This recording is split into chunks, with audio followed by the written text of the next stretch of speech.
Smog आ चुकी है almost. आज भी मैं सुबह आ रही थी क्योंकि हम तो बहुत अर्ली उठते हैं, 5 साढ़े 5 बजे घर से निकल जाते हैं। तो ये जो टाइम होता है हल्की हल्की स्मोक देखने को मिल रही है और अभी पीक पे आएगी तरीके से। तो मुझे ज़रा बताइए कि ये स्मोक होती क्या है, ये किस तरह बनती है सही और इससे बचा कैसे जा सकता है? स्मोक जी अल्हम्दुलिल्लाह हमारा गिफ्ट है, ये अल्लाह ताला की बनाया हुआ वेदर नहीं है। तो अब हम 5 वेदर हमारे हो गए हैं, सर्दी गर्मी बाहर ख़ज़ां और स्मोक, और इसको पिछले 11-12 साल से तो हम रेगुलर अब देखना शुरू हो गए। लकीली इस साल थोड़ा सा लेट स्टार्ट है और अल्हम्दुलिल्लाह क्वांटिटी अभी कम है, but this is the right time जब आपने बात करना शुरू की है, क्योंकि हम एक्सपेक्ट ये कर रहे हैं कि आगे आने वाला जो वेदर है वो उसमें ठंड भी होगी और उसके अलावा एक्सपेक्टेड रेन भी कम है, बारिशें भी कम होंगी। तो जब बारिशें कम होती हैं और हवा में थोड़ी नमी और सर्दी आ जाती है, तो जो हमारा नॉर्मल पोल्यूशन का जो इंग्रेडिएंट है ये ट्रैप हो जाता है इनसाइड द एयर, और ये फिर एक ऐसा एटमॉस्फेयर क्रिएट कर देता है जो कि हमारे लंग्स, हम सिर्फ लंग्स की मैं देख रहा था बात करें, नॉट ओनली लंग्स, ये आपके तकरीबन हर ऑर्गन को टू सम एक्सटेंट इन्वॉल्व कर देता है। अच्छा। तो स्मोक बेसिकली स्मोक और फोक का मिक्सचर है, तो ये कॉम्बिनेशन ऑफ 2 थिंग्स हैं। अच्छा। और हैरानकुन बात यह है कि जितने बड़े शहर हैं, मैं तो स्पेसिफिकली अगर लाहौर की सिर्फ बात करूं, तो लाहौर की जो स्मोक में 80% तक जो कंट्रीब्यूशन है वो हमारी ऑटोमोबाइल्स का है। ये जो गाड़ियां हैं, जो व्हीकल्स हैं, इनकी कंट्रीब्यूशन है। रेस्ट ऑफ द जो एरियाज़ हैं उसमें और भी फैक्टर आ जाते हैं, जैसे ये भट्टों का चलना आ जाता है, इसके अलावा वो जो क्रॉप जो फसलें जलाने का जो सीज़न होता है ये इसको बढ़ा देते हैं। लेकिन हमारे बड़े शहर जो लाहौर है, और अगर हम कराची की बात करें तो उसमें ऑटोमोबाइल जो इंडस्ट्रीज़ हैं, ये जो व्हीकल्स हैं, ये जो गाड़ियाँ हैं, इनकी कंट्रीब्यूशन बहुत ज़्यादा है इसमें। अच्छा, तो ये जो इंसानी सेहत है इसके ऊपर क्या असरात मरतब होते हैं स्मोक के? देखिए, इसका स्टार्ट अगर हम लें तो जो एरिया एक्सपोज है, आइज़ में भी अगर हम देखें तो उसमें आपको रेडनेस से फील होना शुरू हो जाती है, उसमें से वाटरी आइज़ होना शुरू हो जाती हैं, स्किन इची होना शुरू हो जाती है, नोज़ में आपको हर वक्त स्टिफनेस सी होना शुरू हो जाती है, स्किन में भी प्रॉब्लम होता है। ठीक है, हाँ जी। नोज़ से अगर हम अंदर जाएं तो ये वो सारी अलामत कर देता है जो किसी दमे के मरीज़ की अलामत होती है, यानी खांसी का आना, सांस में सीटों की आवाज़ का आना, सांस का फूलना, ये सारी अलामत इससे हो जाती हैं। अच्छा, एक और मैं आपको इंटरेस्टिंग फैक्ट बताऊं कि जो प्रेग्नेंट फीमेल हैं, जो इसमें इनहेल करती हैं, उनके बच्चे भी लो बर्थ हो सकते हैं। ये ischaemic cardiac event, heart attack का बायस भी बनती है। तो ये सिर्फ एक मतलब जो मैं आज मौजूद देख रहा था कि सिर्फ लंग्स, तो लंग्स एक कंपोनेंट है, वो डायरेक्ट हिट होते हैं बिकॉज एक आम अडल्ट एक दिन में 2000 गैलन हवा अंदर लेके जाता है। अच्छा। तो वो हवा जब पोल्यूटेड लेके जाएगा तो वो लंग को डैमेज करती है। तो ये फेफड़ों को काफ़ी मुतासर करता है। जी बिल्कुल बिल्कुल बिल्कुल। देखिए, हम लोग सारे एक चीज़ पे बड़ा फोकस कर रहे होते हैं, मैं मीडिया को भी देख रहा होता हूँ कि हम कहते हैं कि जी एयर क्वालिटी इंडेक्स इतना हो गया है। Air quality index is one of the जो फैक्टर है, उसके अंदर अगर गौर से देखें तो एक वर्ड लिखा होता है पर्टिकुलर मैटर 2.5। वो पर्टिकुलर मैटर का मतलब है वो स्मॉलर साइज़ के पार्टिकल जिनका साइज़ 2.5 माइक्रोन से कम है, वो आपके लंग्स के अंदर डीप चले जाते हैं, जो हवा की थैली हैं, जो हम सबको पता है, वहाँ पे जाके उसको वो डैमेज करते हैं। और वो जो ये डैमेज है पहले तो रिपेयर हो जाता है, लेकिन बार बार डैमेज होने की वजह से आपके जो लंग्स हैं वो वीक हो जाते हैं और वो क्लासिकल दमे के फीचर शो करते हैं। सर, ये जो हम एक्सरसाइज वगैरह करते हैं, योगा करते हैं, बाहर निकल के फ्रेश एयर में, स्मोक भी होती है और हम लंबे लंबे सांस ले रहे होते हैं, तो उसका मतलब हमें ये लंबे लंबे सांस नहीं लेने चाहिए। It's not healthy for us. आप एक तरफ से रिस्क फैक्टर है, उसमें आप अपने आप को मतलब एक्सरसाइज करें, बिल्कुल करें, घर के अंदर करें। आप बाहर देखिए, अगर आपने बाहर जाना है तो आप बाहर मास्क पहन के जाएं। अच्छा। और फिर आपके पास अब मोबाइल अवेलेबल है, इस मोबाइल पे आप एयर क्वालिटी इंडेक्स को ज़रूर देखते जाएं कि इस वक्त अगर मैं बाहर जा रहा हूँ तो एयर क्वालिटी इंडेक्स क्या है। और एयर क्वालिटी इंडेक्स क्या होना चाहिए? एयर क्वालिटी इंडेक्स तो हमारा 50 से बिलो होना चाहिए, जो अल्हम्दुलिल्लाह कभी नहीं हुआ। जी, मैं आपको सीधी बात बताऊं कि थ्रू आउट द ईयर जो है हमारा एयर क्वालिटी इंडेक्स है वो हमारा 100 से ऊपर रहता है। अच्छा, देखिए, जैसे आप लोगों ने फिर भी, मैं समझता हूँ कि पहला, क्योंकि अभी मुझे पहली दफ़ा इधर बुला रहे हैं, अब मुझे पता बुलाना शुरू हो जाएंगे हर जगह पे, स्मोक आ गई।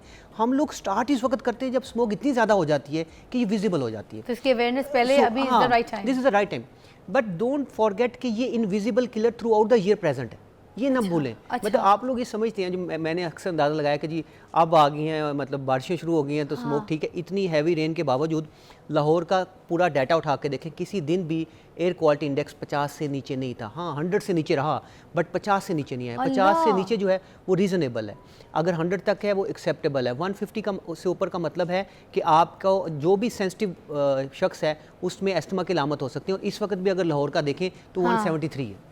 अच्छा तो ये स्मोक के दौरान सांस की जो बीमारियां हैं वो ज़्यादा आम हो जाती हैं आप कह रहे हैं, और उनमें कौन कौन सी ऐसी बीमारियां हैं जो सांस की हमें लग जाती हैं और हमें बहुत प्रॉब्लम इशू करती हैं?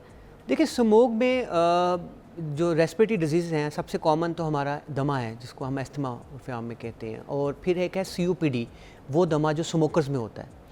ये सबसे common respiratory point of view से आधा पाकिस्तान चेन स्मोकर। यस, सो ये दोनों ही कॉमन है। और आपको मैं एक और बात बताऊँ कि जो COPD है, स्मोकर्स एस्थमा, ये 3rd leading cause of death है वर्ल्ड वाइड। इतना ख़तरनाक है ये। तो ये दोनों चीज़ों का ट्रिगर इन्वायरमेंट है। अच्छा। तो इन्वायरमेंट डेफिनेटिव इनको बढ़ा देता है। सो ऐसे लोग जिनमें ये सांस का प्रॉब्लम है उनको तो बिल्कुल एहतियात करनी है, लेकिन मेरे मुताबिक हर शख्स को एहतियात करनी है, क्योंकि जो शख्स भी इसमें बार बार जाएगा उसका लंग जितना मर्जी हेल्दी हो उसमें डैमेज होने की टेंडेंसी है। और एक दफ़ा डैमेज होगा रिपेयर होगा, दूसरी दफ़ा डैमेज होगा रिपेयर होगा, चौथी पांचवी दफ़ा उसके रिपेयर मैकेनिज़्म भी एग्जॉस्ट हो जाते हैं। तभी एक नई टर्मिनोलॉजी अब हम लेटेस्ट लिटरेचर में देख रहे हैं। जैसे मैंने आपको बताया COPD स्मोकर्स में होती है, इसी तरह COPD-P के नाम से एक न्यू टर्मिनोलॉजी लॉन्च कर दी गई है कि COPD उन शख्स में जो कि पोल्यूशन से एक्सपोज होते हैं। तो आप देख लें कि पहले सिर्फ स्मोकिंग एक ऐसी डिजीज़ काज करती थी जो 3rd leading cause of death है, उसके इक्वलेंस पोल्यूशन भी आ चुकी है। So you have to avoid, अगर आप बाहर जा रहे हैं तो आपको मास्क पहनना है और जाएं उस वक्त जब रिक्वायर्ड है, otherwise try to avoid to go outside. Sir एक और सवाल, ये जो स्मोक से मुतासर अफराद होते हैं और एकदम से जब उनको अटैक पड़ता है ना, सांस लेने में दुश्वारी होती है, तो मैं चाहूँगी कि वो प्रिकॉशंस बता दीजिए कि उस वक्त फर्स्ट एड क्या करें वो लोग? देखिए प्रिवेंशन तो सबसे पहली प्रिकॉशन तो ये है कि आपने उस वक्त ही जाना है जब ज़रूरत है, ठीक है? बत्तियाँ देखने नहीं जाना, बत्तियाँ देखने नहीं जाना। अच्छा, दूसरा दूसरा ये ये गाड़ी में शीशे खोल के ऊपर के विंड स्क्रीन खोल के बच्चों को ऊपर बिठा देते हैं, that's not the suitable thing for the kids. Not at all. बच्चों के लिए तो बिल्कुल ही खतरनाक है। देखें वो ग्रोइंग लंग होता है, उसका साइज़ कितना है, उसमें आप कितने ऐसे मटेरियल लेके जा रहे हैं जो कि टॉक्सिक हैं। तो वो तो आप देखें कि अब रिसेंट पास्ट में मेरे जो एक्सपीरियंस रहा है, हमारे लाहौर में रेस्पिरेटरी डिजीज़ बहुत बढ़ गई हैं। मतलब मैं तो एटलीस्ट मैं अपने प्राइवेट सेटअप में या जहाँ मैं बैठ रहा होता हूँ, मुझे कोई दिन ऐसा नहीं मिला कि मरीज़ कम हो। ये सर मैं चाहूँगी आप अपनी ज़बान में ज़रा कह दें, मैं फिर बड़ा गुस्सा करती हूँ क्योंकि बच्चों के मामले में कॉम्प्रोमाइज़ नहीं। आज मैं बच्ची को छोड़ने जाई थी स्कूल, तो रास्ते में कुछ बच्चे जो हैं वो ड्राइवर्स के साथ जाते हैं, तो ये 9-10 साल के बच्चे तो ऐसे बाहर निकले हुए थे अपने गाड़ी से, छत से बाहर निकले हुए थे, और वो ड्राइवर गाड़ी चला रहे हैं। आपको पता है स्मोक होती है सुबह सुबह के टाइम पे, आप कैसे बदल सकते हैं? आप बिल्कुल ठीक है, बदलते हैं जब आप उस पर बात करते हैं। बात कर रहे हैं ना, तो लोग इसको सुनते हैं, लोग इसको एक्सेप्ट करते हैं और मॉडिफाई करते हैं लोगों का। आपने मीडिया ही ने तो कोविड में लोगों को मास्क पहना दिया कि नहीं, है ना फैशन, तो उस पे बार-बार बात करेंगे तो लोग इसको एक्सेप्ट कर लेंगे। अच्छा, दूसरा तो बच्चों को क्या असरात हो सकता है इस तरह से, क्योंकि बच्चे तो बहुत ही छोटे होते हैं। बच्चों में दमा नहीं तो उनको दमा भी हो सकता है। अच्छा, ठीक है, उनमें बार-बार देखिए जितना वो स्मोक से एक्सपोज करेंगे बच्चों को, बच्चों में टेंडेंसी वायरल इन्फेक्शन की बढ़ जाएगी। और जब रिपीटेड वायरल इन्फेक्शन मतलब जो बाइक पे भी स्कूल पे छोड़ने जा रहे हैं कोई पेरेंट्स ऐसे जो, तो वो फिर बच्चों को मास्क पहना के फिर भेजें। अच्छा, तो मास्क तो आपका अब एक बेसिक इंग्रेडिएंट हो गया आपका कंपनी। सर वो जो आम मास्क होता है वो पहन सकते हैं, वो जो ग्रीन और वाइट कलर के, ब्लैक कलर के आम से मिलते हैं? देखिए क्या वो चलेगा? ठीक है, बट लेकिन अब मेरे ख्याल में जो हमने कोविड में N95 मास्क एक लोगों को पढ़ा दिया था, that is the best thing. अच्छा, that is the best thing, वो आप ले सकते हो। और अब वो 2 नंबर प्लास्टिक का आ रहा है, वो तो है भी नहीं ना। नहीं, अब मेरा नहीं ख्याल अच्छे सेटअप से ले लें, अब तो वो सस्ता सा हो गया। एक ज़माने में तो बहुत महंगे होते थे, अब तो वो सस्ते से मिलना शुरू हो गए, अच्छे मिलना शुरू हो गए। वो बेस्ट है, लेकिन अगर नहीं है तो 2 सर्जिकल मास्क, जिसको सर्जिकल मास्क आप कहते हैं, वो पहन ले तो आप किसी हद तक आपकी बचत। और सर घर पे जैसे जो कपड़े के मास्क वगैरह बना लिए जाते हैं वो, देखिए हाँ वो भी ठीक है, कपड़ों से बेहतर वैसे सर्जिकल मास्क है। सर्जिकल मास्क बेहतर है, उससे बेहतर N95 बेस्ट। अच्छा, फिर एहतियात में दूसरी चीज़ क्या है कि आपको वैक्सीनेशन करवानी चाहिए लाजमन इस सीज़न में ज़ुकाम की। और जिन लोगों की एज 60 से ज़्यादा है या जिनमें सांस, दिल या और उनको नमूनिया की वैक्सीनेशन भी मैंडेटरी लगाना चाहिए। ये बच्चों की भी वैक्सीनेशन है? बच्चों में फ्लू बच्चों में भी शामिल है। बच्चों में तो वैसे अब उनका जो प्रोग्राम है वैक्सीनेशन का, उसमें नमूनिया ऑलरेडी इनकॉर्पोरेट कर दिया गया बाय द गवर्नमेंट। सर ये वही वैक्सीनेशन है जो लास्ट टाइम आपने मुझे भी बताई? जी बिल्कुल बिल्कुल, ये वैक्सीनेशन। अच्छा, आज मैंने इनसे पूछा भी क्योंकि मैंने वैक्सीनेशन कराई, मुझे हर साल बहुत बुरा अटैक पड़ता है। आई एम टोटली फाइन, मुझे कोई मसला नहीं हुआ, शुक्र अल्लाह ताला का, और आपका बहुत शुक्रिया। ये मेरी ज़िंदगी में पहली मरतबा इन्होंने मुझे बताया था, मैंने किया आई एम टोटली फाइन। मैंने इनसे फराल के लिए भी पूछा because she is 9 years old, तो इन्होंने मुझे कहा सेम वैक्सीनेशन हमने उसको भी। अच्छा, अब चाइना की भी वैक्सीनेशन आती है, देखिए जहाँ हम रहनुमाई कर रहे हैं वहाँ वैक्सीनेशन का नाम ना बताएं या चीज़ ना बताएं सही वाली, तो वो भी गलत हो जाएगा। बिल्कुल, देखिए जैसे आपने मुझे गाइड किया लोगों को भी। देखिए इस तरह की वैक्सीनेशन जो है वो हम यूजुअली 2 कंपनीज हैं जो लॉन्च करती होती हैं, और जब कंपनीज लॉन्च करती हैं तो इसका मतलब ये है कि उसकी कोल्ड चेन, यानी वैक्सीनेशन का इशू ये है कि जब वो फैक्ट्री से बन के आपकी फार्मेसी तक पहुंचे तो उसको एक कोल्ड चेन में मेंटेन रखना चाहिए, टेम्परेचर मेंटेन आइटम सिस्टम है ये। अच्छा। तो वो एक या दो ही हैं इस वक्त जो पाकिस्तान में अवेलेबल है। एक इन्फ्लोवैक, एक वैक्सीग्रिप के नाम से आती है, ये दोनों कोल्ड चेन मेंटेन है और ये अब अवेलेबल हैं। पहला जो बैच था वो खत्म हो गया, दूसरा बैच इजीली अवेलेबल है और इतना महंगा नहीं है, इतने कि हम बर्गर खा लेते हैं 2,500 की ली थी हाँ जी, मैंने। जितने, हाँ जी। जितने खा जी। तो इस वजह से इसको वंस ईयर लगाना होता है, तो वो लाजमन लगाएं।